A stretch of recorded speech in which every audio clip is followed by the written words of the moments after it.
Everyone has an idea of who Jesus is, but we want to help you know what the collection of Scripture reveals about him. Right now, we are going through the Gospel of John and taking a look at what we can learn together. Join us at the metaphorical table as we get to know Jesus through the Bible.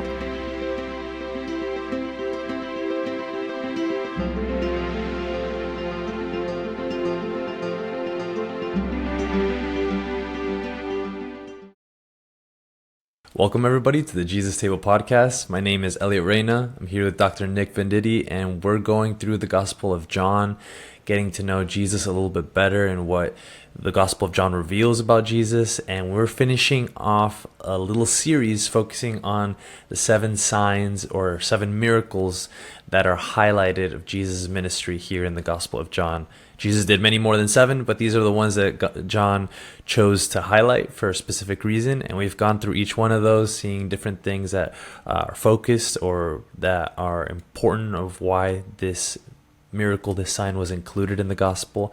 We saw how Jesus turned water into wine, the healing of the noble son, the healing of the lame man, the feeding of the multitude, how he walked on water, the healing of the blind man, and today we're looking at the last sign, the resurrection of Lazarus, which is a big one. This one takes up basically the whole chapter of John 11 and has so much that we would love to cover, and we'll see what we get to cover today. So, Doc, where do we start? Where do you want us to start in this incredible story of Jesus' resurrection of Lazarus? It's a fascinating story. We could go in the area of this was done for the purpose of bringing honor and glory to God, as the text says. But I would like for us to really focus on Jesus, his relationship with Lazarus, his relationship with the different people, his love. And it may sound a little awkward to somebody, but I want us to start with verse 35, 36, and 37. And I'll read it, and then we'll do some comments, and then we'll see where we're led as far as the other verses and the rest of the chapter, because like you said, we can do a whole series of 2 or 3 sermons easily on just this chapter. But anyway, John chapter 11, verse 35, 36, and 37. Verse 35, Jesus wept. So the Jews were saying, "See how he loved them?" But some of them said, "Could this man who opened the eyes of the man who was blind not have also kept this man from dying?" And the reason why I said I want us to focus on this, because there are, if I remember correctly, there are only 2 times that the Bible highlights in the New Testament where it says that Jesus wept or cried. And in our culture, in many cultures, this is sort of seen as a sign of weakness. A man, I know we could say it's macho image and all of that, but that's not the issue here. It shows really how Jesus had compassion and really cared for him. That's why he wept. And the other time that we see it in the New Testament is when he looked over Jerusalem. Here, he wept because his friend had passed away, had died. And of course, we'll discuss this later, the reaction of his 2 sisters, Lazarus' 2 sisters, Mary and Martha. And of course, Jesus was very, very close to this family. As a matter of fact, he stayed at their house whenever he would go to Jerusalem many times. It was approximately 2 miles or so from Jerusalem. So there was a very tight relationship with his family. And it says that he wept. But the other time was when he looked over Jerusalem. I think it's the Gospel of Luke, I'm pretty sure, where Jesus looked over the city. And again, he wept. And he said very clearly, how that I wanted so much for you to believe in me, and I cared for you so much, just like a mother hen cares over the chicks. So it shows Jesus was very compassionate, very loving, very caring, and wasn't ashamed, because culturally, I'm assuming that this was not really looked at very positively, but wasn't ashamed to show and express his emotions by weeping. And of course, verse 36, it says, the Jews were saying, "See how he loved him." So, in other words, what Mhm. brought Jesus to tears was the fact, at least from the perspective of many of the people around there, some of the witnesses, was because of the fact that he loved Lazarus. But as we've seen so much in the Gospel of John and throughout many other parts of the other Gospels, we see how some of them really followed him. They believed in Jesus, but there were others that were either hesitant or totally rejected or doubted Jesus. And we see that in verse 37 here. But some of them, talking about the people there in the crowd who were there, said, "Could this man who opened the eyes of the man who was blind not have also kept this man from dying?"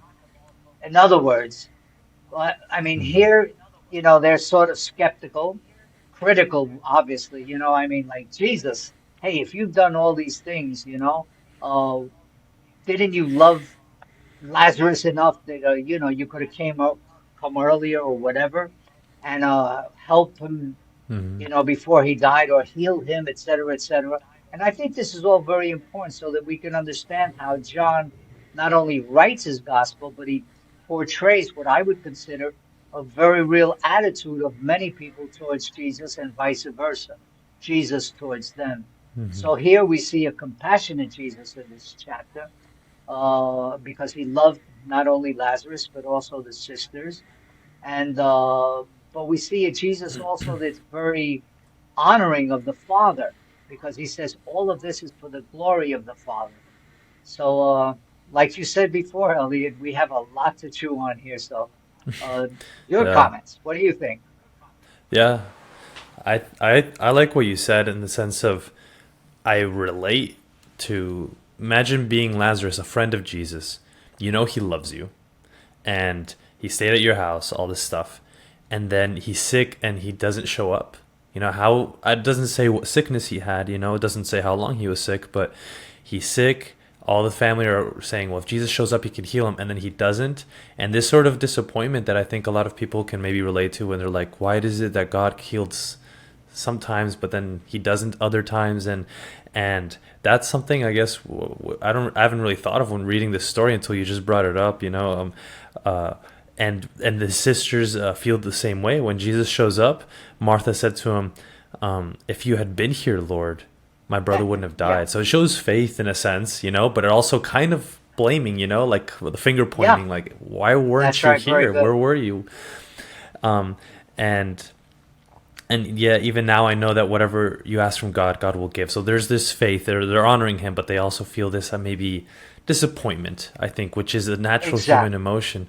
Um, and and I love that you're showing like Jesus wept, crying, because I think we can tend to go either way within our faith in Christianity, where we uh, lean too much on emotions, and then we can, Correct. get into some wacky theology because we're led by emotions. But then there's this other side that says, do not have any emotions. Emotions are carnal and fleshly. And no, Jesus had emotions. Emotions are created by God. And I love that he, like you said, he even cries because he loves his friend, even though he knows he's going to resurrect him.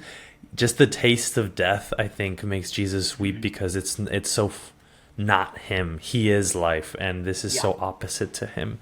Um, but yeah, the I think the sisters say the same thing, and then Jesus obviously says, "Your brother will rise again." And I don't know if you want to touch on that a Yeah. little bit. That conversation that he has Oh, yeah. with Martha. Well, it's just amazing to see, and you're so right. It almost sounds like the two sisters are finger pointing at Jesus. Yes, they follow Jesus, they love Jesus, but there's that famous two-letter word "if." You know, in both the Mm-hmm. dialogues of the two sisters. If Jesus, it's almost like, well, Jesus, if you would have just showed up. I mean, how could you disappoint us? I mean, I know I'm adding words to the Yeah. text, but I think it's a very Mm-hmm. logical conclusion, that we could come to. The sisters just wondering, and probably all the anxiety. Your brother, he's Mm-hmm. not doing well. He's sick, and as you mentioned, Elliot, the fact that we don't know exactly what happened, but we know it had to be serious because he died from it. So whatever he had, Right. and I would imagine the faith, this is a faith walk for the sisters and also the faith community, as this chapter shows. But it's like Jesus, if you would just have showed up. Oh yeah, I know you're the Messiah. I know who you are, and you could do. But why did you sort of let me down? Let's put it like this. And I think we can interpret and understand that in that manner.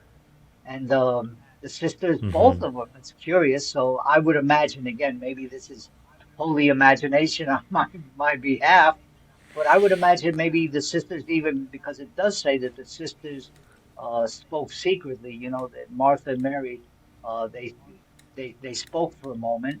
And maybe even before that, they spoke and said, oh, well, Jesus is coming. They sent out, as a matter of fact, why don't we look at, I think it's verse 3, because they sent both the sisters, the text tells us very clearly that they sent out a message. Yeah, uh, verse 3, that's correct. Chapter 11, it says, so the sisters sent word to him, saying, Lord, behold, him or he whom you love is sick. So here you have the sisters, sending word to Jesus. And it's curious here that, again, that it says him who you love. In other words, uh, we don't know exactly the motivation and the intention of the sisters in the sense of using that him who you love, but it may have been to add a little urgency to the thing. Jesus, like, come. It's not just somebody who died. It's my brother. Again, the text doesn't say this directly, but I think we can infer that. Hey, Jesus, it's our brother who died, and we know that you love him, right, Jesus? If I may add that Yeah. to the biblical text. And it's curious to know because, but when Jesus heard this, verse 4, he said, the sickness is not meant for death, but it is for the glory of God, so that the Son of God may be glorified by it.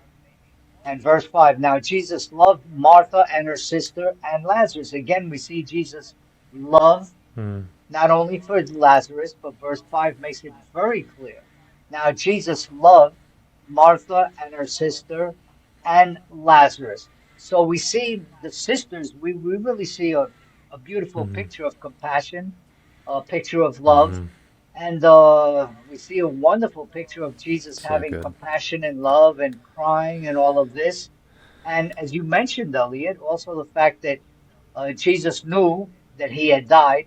And when he mentions he sleeps, it's curious the way John, sort of the apostles, again, they don't get it, they don't understand it.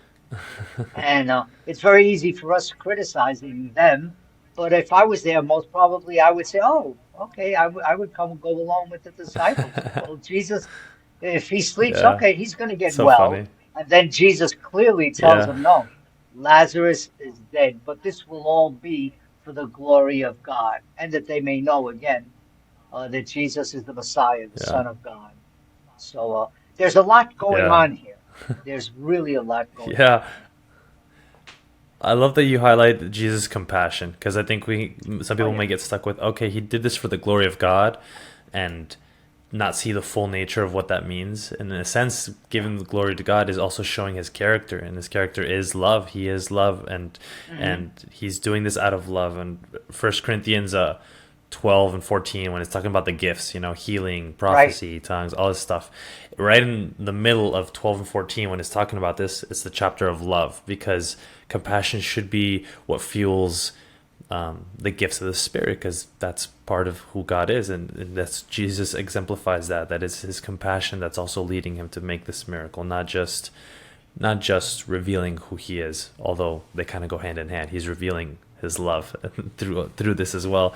But I love that interaction that you mentioned with the disciples, because it just seems like one of those moments that could be made into a little comedy bit.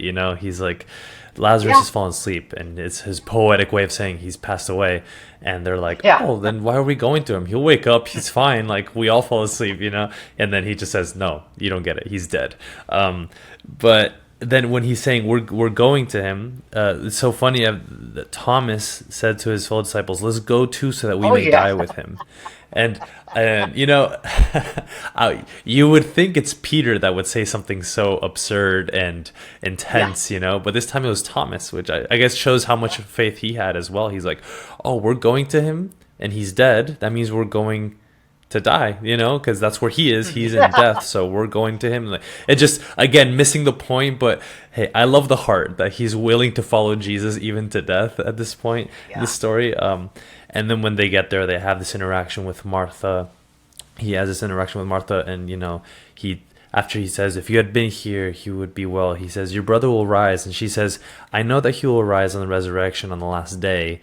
And that's Right. I think people skim past this, like, lack of faith, but it shows that she understood that he was the resurrection after the last day. But Jesus said to her, I am the resurrection and the life. The one who believes in me, even if he dies, will live. And she says, Lord, I believe you are the Messiah, the Son of God. Which I love that she believes even before she sees this miracle of who he is. That's really cool to me. And we've done this series, and this is the last part of this series on miracles. But again, it's all about believing Jesus. That's what John tells us at the end of the gospel. He says, I have written all these things so that you may believe, in Jesus, the Son of God, the Messiah. So we see, it's just a masterful work of a literary work. Apart from all the spiritual importance, implications, truths that are in the gospel. But at the same time, the whole purpose for all of this is that we, or anyone who reads it, will believe who Jesus is. And he does this so masterfully in this chapter. We see it with the sisters, we see it also with the crowd. Some of them believe.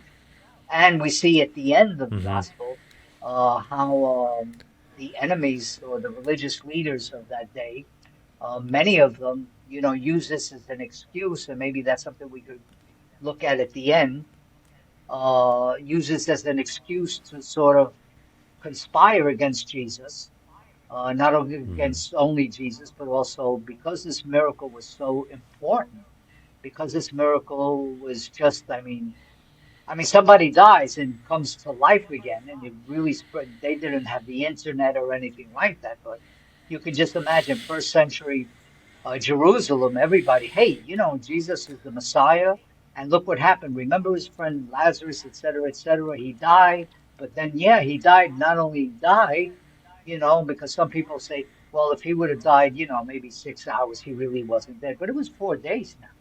The Bible, and John makes that very clear, that it was 4 days. So, it was just beyond just, let's say, a couple of hours or something like that, where somebody could say, well, he really wasn't dead. It was 4 days. And Jesus' statement here, he says, I am. This is really mind-blowing. It shows Jesus not only had compassion, but also who he was. He is the resurrection. He spoke very clearly about his person, who he was. So, as you mentioned, we can do a whole series, Elliot, on this. But it's very significant that we understand that. And Martha and Mary understood that also. And some of the people understood that. Yeah. That Jesus was the Messiah. He was the one that they were waiting for. Yeah, and out of so many miracles, this one was one of the most public, like you said, because people knew Lazarus.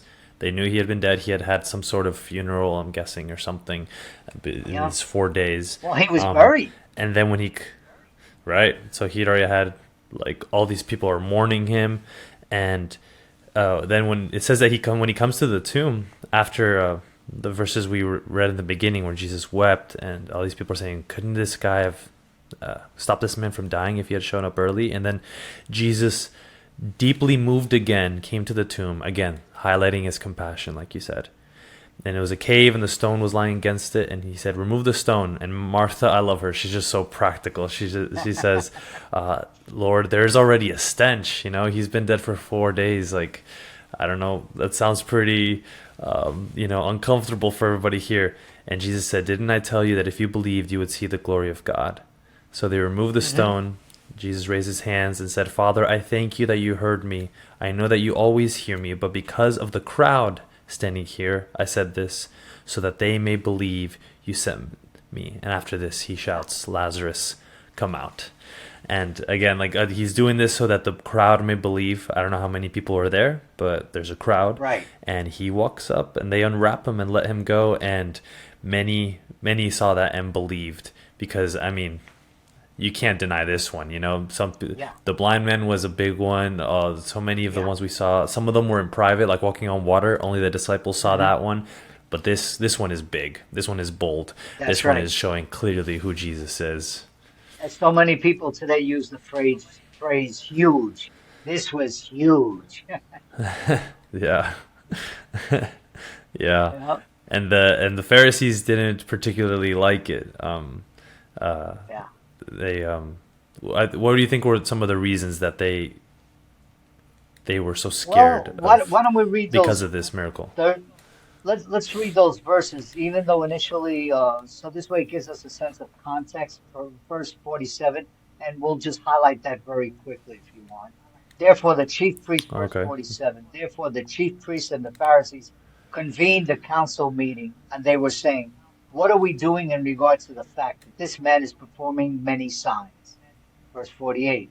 If we let him go on like this, all the people will believe in him, and the Romans will come and take over both our place and our nation. But one of them, Caiaphas, who was high priest that year, said to them, you know nothing at all, nor are you taking into account that it is in your best interest, if I may add, not only their best interest, but also in his best interest, that one man die for the people, and that the whole nation not perish instead. Verse 51. Now he did not say this on his own, but as he was high priest that year, he prophesied that Jesus was going to die for the nation, and not for the nation only, but in order that he might also gather together into one the children of God who are scattered abroad. So from that day on, they planned together to kill him. I think the text really tells us very clearly why they did this. They felt Mm, threatened, number one. Here you have Jesus coming from, again, Galilee, coming from the north, not part of the elite, the social elite, the the priestly elite, or any of that, coming in and mhm, doing all these miracles. You know, some of them they could sort of deny, but I mean, this was something, as you mentioned before, Elliot. It was, just gigantic. It was humongous. Here mhm, you have a guy who died, has been dead for 4 days, and he's right. You know, he's a prominent person. He's known. His sisters. He's a follower of Jesus, and they felt threatened at, let's say, first of all, at a spiritual level, a religious level. mhm, But they also felt threatened at mhm, a political level, because what are the Romans going to do? You know, with all of this. mhm, And of course we know that there were a lot of political deals done between the religious establishment and the Roman government, etc. And I think they felt very insecure, very threatened, but also the fact that here you have this guy who rose from the dead, and people, some people said, yeah, we saw it. I'm sure there were people there.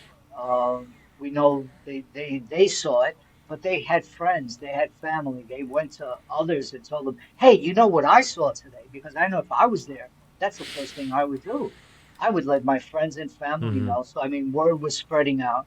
Yeah. They come together, and we know that the Sanhedrin, which is the religious governing body at that time, they were felt very threatened. And the high priest here, it's curious because it notes his name, Caiaphas, but also he's the one that declares what's going to happen. And he sort of said that, that's why I highlighted a little, it's not only what they were going to lose, but he was going to lose, because here you have the high priest saying, hey, Mhm, let's get rid of one man. But they didn't realize, and John brings this out very clearly, that he was prophesying. In other words, he was showing that Jesus was not only going to die, but Jesus also was going to die for the nation, but also those scattered abroad. I mean, we can do a whole teaching unity. on Yeah. all of that too. So they were very, very threatened. They were Wow. scared. They were fearful. And I think at the end, the last verse of the chapter, therefore no longer continue. Well, oh, 54 to the end, and we can end with this if you want. Therefore, Jesus no longer continued to walk publicly among the Jews, but went away from there to the region near the wilderness into a city called Ephraim, and there he stayed with the disciples. Now the Passover of the Jews was near, and many went up to Jerusalem from the country to the Passover in order to purify themselves. Verse 56. So they were looking for Jesus and saying to one another as they stood in the temple area, what do you think? That he will not come to the feast at all? And then verse 57 is very key for us to understand why the priests and the religious establishment felt the way they did. Now, the chief priest and the Pharisees had given orders that if anyone knew where he was to report it so that they might arrest him. And of course, we know not only arrest him, but also to later Hmm. crucify him and kill him. So they wanted to eliminate Jesus. They felt Oh. totally, totally threatened. And we know that Jesus had the Hmm. last word. Yeah. And they were right in the sense that he would die for the nation, just not the Yep, way they expected. They thought that he would die so that there wouldn't be problems with the Romans, but he ended up dying to right. bring salvation to so many. So that's so funny how uh, Yeah. they were right, but they were wrong in a sense. And just to kind of add on to what you were saying to finish off, the fact that after this Jesus could no longer walk openly, as you read in verse 54, because this miracle was Yep. one of the biggest. And after this, he had to watch where he was because they were seeking to kill him, and his next miracle would be his own resurrection. And there's That's good. one thing that I love that's in, and actually the next chapter in John 12:10 it says that they were not only seeking to kill him, but they were seeking to kill Lazarus. And Very good. Yep. because Lazarus became this living testimony of who Jesus was. Like everyone who Yeah. would see Lazarus alive was reminded, was confirmed what they had heard, that this man had done this thing. This one who everyone's saying is the Messiah really brought someone back to life. And look, there's the living testimony of that. And let's kill Lazarus. Not only Jesus, but Lazarus. And what would it look like for Right. us to be that kind of testimony that, when people see us, they see the work of God in our lives. That's Anyway, right. just a thought. But No, that's that's great that's because awesome. we Thank see you that so in much, chapter Doc. 9. No, but we see that Yeah. also in chapter 9. And when the Hmm. blind man, everybody asked, are you the same guy? I thought you were blind, et cetera, et cetera. So I'm sure the same exact thing happened with Lazarus. Lazarus, weren't you dead? I heard you had died, et cetera, et cetera. So you're so right. And again, the Yeah. answer is when Jesus says, I am the resurrection and the life. So Mm, great, Elliot. Thank you so much. yes. I appreciate this moment with you. Oh, thank you. I always enjoy these conversations so much. Thank you all for joining us. If this blesses you in any way, do us a favor, send this to a friend, leave us comments, like it. If you're listening to this on podcast, leave a review. That helps us a lot. Thank you so much for the support, and we encourage you to continue reading the Word on your own. We'll see you in our next episode as we continue talking about John from another perspective. May God bless you all. Bye bye. Thank you for listening to the Jesus Table podcast. We pray that these conversations are a blessing for anyone seeking to know who Jesus is and for those seeking to know him even more.